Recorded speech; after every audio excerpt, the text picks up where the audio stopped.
I mean, I guess the thing that I said this before, but maybe it might be worth talking about a little bit more and just like making sure that you're using numbers more than adjectives.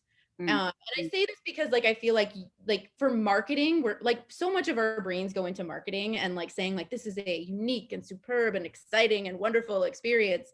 But the uh-huh. truth is that especially for government panels, they actually don't care all that much about some of those like qualitative assessments. Like these government panels are using taxpayer money to like promote activities, and like they want to make sure that they're accessible, and they want to make sure that like, the right the even if you're saying like we do one reading a year and 40 people come to it, like they want to know that about your programming. Like, so I just think it's, they want to, they're like, DCLA is very interested in the impact of what you're doing. Like, how many artists do you serve? How many audience members do you reach? Those kinds of questions. Whereas something like MAP, if you're like, we're going to do a really weird installation in a building that's a one-on-one between an artist and an audience member, they actually might love that. You know what I mean? Like, they would be like, oh my God, this is so cool because of like the artistry of it, right?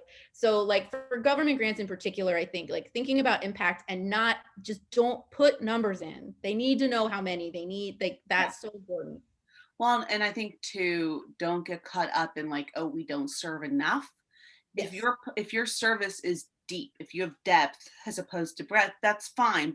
But explaining that, like, okay, well, we work with 10 emerging theater makers, and we give them over 200 hours of support through the course of the year.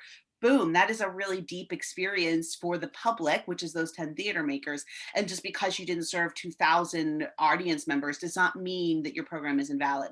I've seen way more flexibility on these government panels around like, well, what does success mean for this organization than I think a lot of organizations think that they need to write to. Along with that, you can tell the panel something in the application, but without data, without some numbers, without some supplementals that show that, we don't really have much to believe you. We can say, oh, our artists find this the most impactful experience that they've had, but if you have testimonials, I'm going to be more likely to believe that than to think you're just bragging, or you think you're blowing up your own ego. If you actually have a bunch of testimonials from a bunch of playwrights who are like, this experience was the most meaningful of my career, helped me get to a new place, then I'm going to go, wow, this is really meaningful to them. If you just say, oh, all of our playwrights think it's the most meaningful experience, I'm going to go, okay, that doesn't mean much to me without backup. And I would say the same thing like Rosalind's saying about numbers. Talking about depth in data points, whether that be numbers or testimonials or growth over course of years, whatever it might be, that's going to mean way more to me as a panelist than you just writing out the sentence.